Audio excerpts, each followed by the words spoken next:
Y'all, I just heard about this April 5th protest.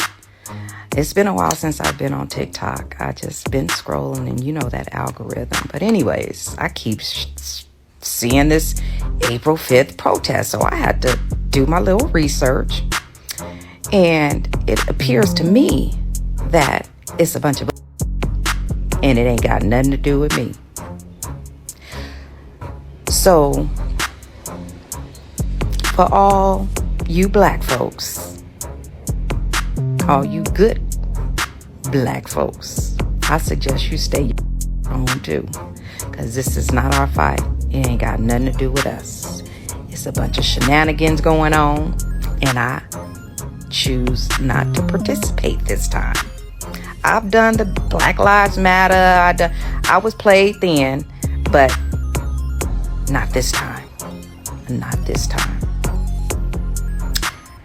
Message. Carry on. So on April 5th, the Democrats have staged a global protest against Trump and Elon Musk. Because of Doge, right? And I'm just curious. What the hell is that supposed to do? Like, what do you hope to get out of it? Like, at this point, I feel like y'all can never even talk about January 6th. Because you guys are so, y'all burning up cars. You are just being so trashy, vile, low life, peasant life. This is ridiculous.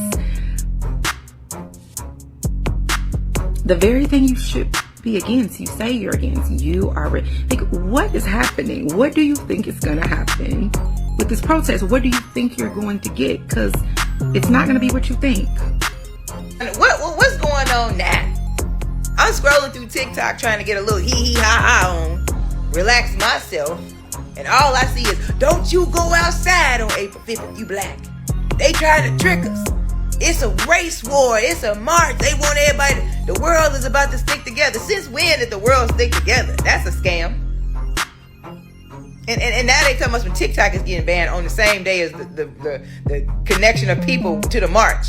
Baby, let me tell you something. TikTok is starting to feel like an abusive relationship. If they gonna ban it this time, I'm gonna go ahead and let it just be banned. It's like a man. It's like, okay, well, he gone. Something else will come up. I'm gonna be all right. I don't do that. I'm sick of it. And if you thought I was going to go outside and march with the rest of everybody else, I don't care about America. I'm so sick of America and everybody. You won't see me nowhere on April 5th unless I got a show or I'm about to make some money somewhere.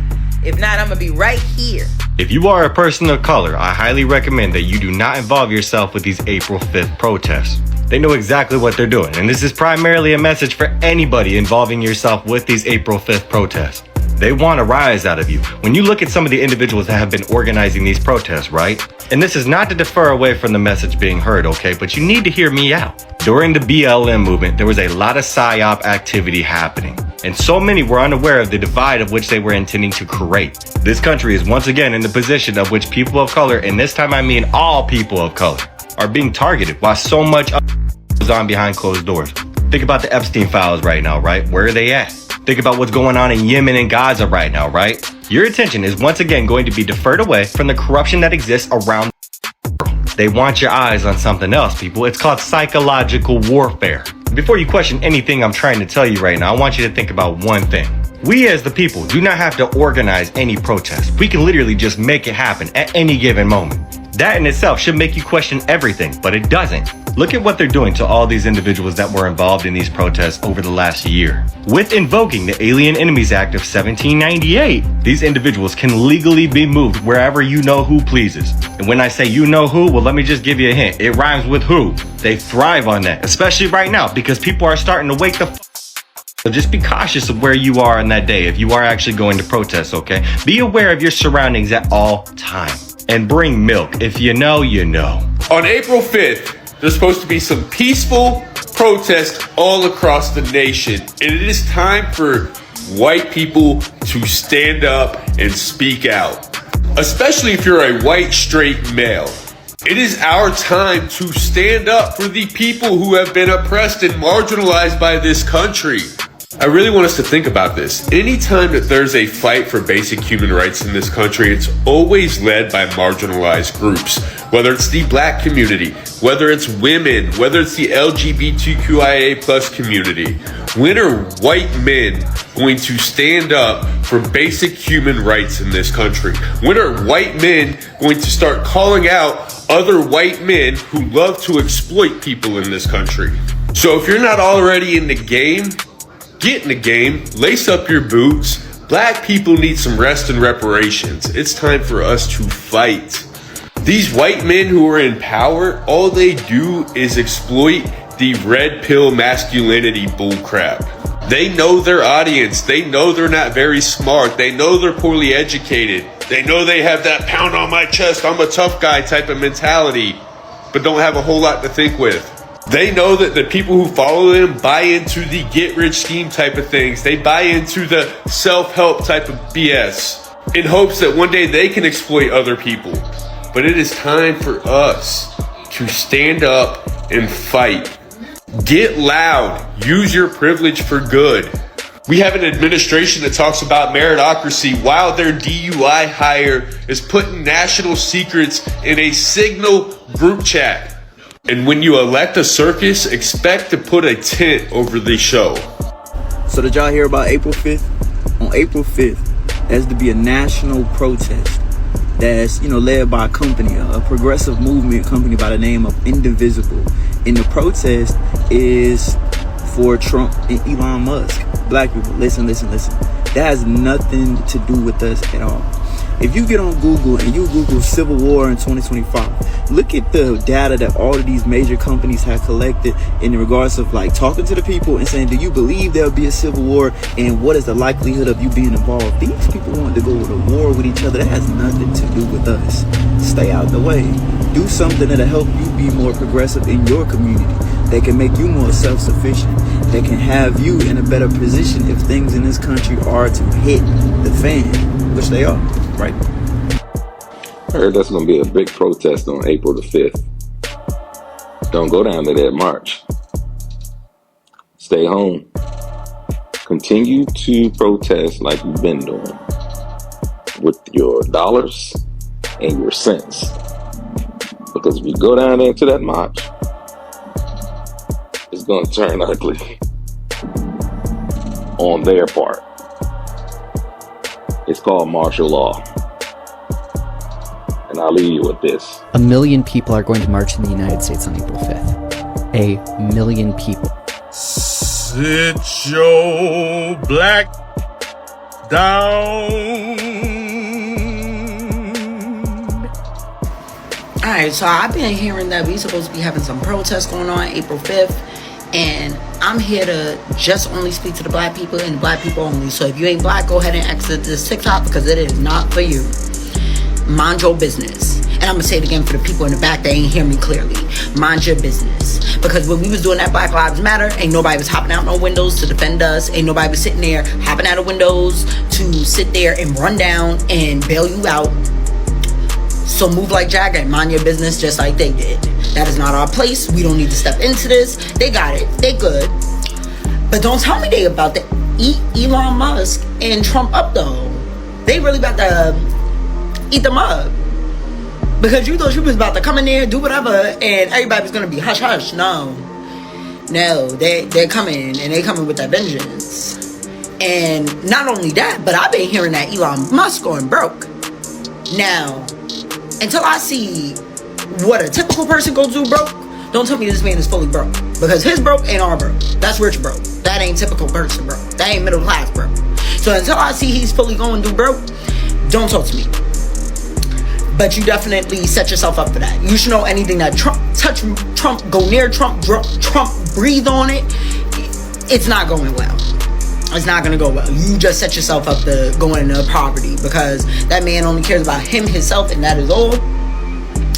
And you need to move the same way. But I'm not gonna say too much. We'll just see what happens. April 5th, 2025 is to bait Americans and to martial law. You've been seeing these videos, but it's not about you if you have my skin tone. And I'm Latino, so technically this isn't like white. However, in comparison to Latinos who are on the much more darker skin spectrum and Black Americans, I have that privilege, right? That I can go to a protest. And in comparison to a Black American, unfortunately, my skin tone is preferred over theirs. In that reality, my skin tone is seen as much more safety than theirs. Theirs automatically is a weapon. Theirs automatically says target practice. Mine on this side definitely can say that, right? But ultimately, those on the lighter skin tone are the ones who should be going to the protest in place of those who cannot because their skin color is a weapon to the authorities and to the government. Now, more particularly, US citizens should be the ones showing up on April 5th, 2025 of lighter skin. Hopefully those who are lighter than me, right? I still go to protests, but hopefully those who are lighter. Over 250 million Americans in the United States identify in the categorization of white. So if we need 12, 11 million, then we can easily get it from this group. And why, you say, why are we throwing lighter skinned Americans under the bus? It's because of safety. It's because of safety because when an authority sees a blonde girl, blonde woman, white, and other blonde women around her, blonde men around them, their instinct isn't, oh, they're a danger. It is, I need to protect them. I need to mitigate and de-escalate the situation so I don't need to harm them. That's not the truth when it comes to people of color. That's not the truth when it comes to darker skinned people. It's automatically, they're not American. They are a danger and I need to use maximum violence on them. This is why they have to stay at home. If the police escalated violence against protesters of color, the international community won't think anything of it because they're going to paint it as these people were thugs, right? But if they did it against a white protesters, then obviously it would cause havoc around the world. It would cause havoc in the country. It would cause havoc in the government because the ultimate agenda is white supremacy. So if you are hurting white people, then you are violating the main role of this administration, which is what? Hurting the purest beneficiary of your agenda. So is this sacrificing white people? And I'm talking about white, lighter skinned Latinos, lighter skinned people of color too. Just white people, including this side of me. No, it's risk mitigation. It is solidarity. Because if I have that skin solidarity, then it is easier for me to not get harmed than someone who is on a darker skin than me. So it is standing up in solidarity for those who cannot show up. And it is mitigating risk because the greatest risk is to those who are on a darker scale of the skin color. A great example of risk mitigation and solidarity is this behavior that I have, which I believe is from the Mexican culture, where it's men, when you're walking on the streets with a woman, you have to walk on the side where the cars are coming from. So if I'm walking with you on the sidewalk, you're walking on my right and I'm walking on the left because it's closer to the street. When we are crossing the street, I turn and I go onto the side where the cars are at so that I'm on the side where the cars are coming from. That's a great example because while you can say, well, that is just a chivalrous way of gentleman way of like existing, right? But ultimately, when I think of the fact that the most vulnerable to being abducted are women and children, you kind of have a rethinking as to why is it that this is important. And it's no longer because, hey, because she's a woman, it's because she's more likely to get picked up from a white van if she's closer to the street. You know, kids, they're closer to getting picked up on the street if they're closer to the street.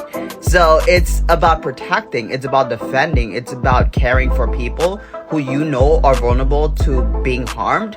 So you putting yourself in the middle of that. Even like when I was in college, when my female friends were done, you know, drinking, they didn't want to drink anymore, but they still wanted to continue playing. House rules said that you couldn't play unless you were drinking. So I would volunteer in their plays because I know why frat boys want girls to keep drinking.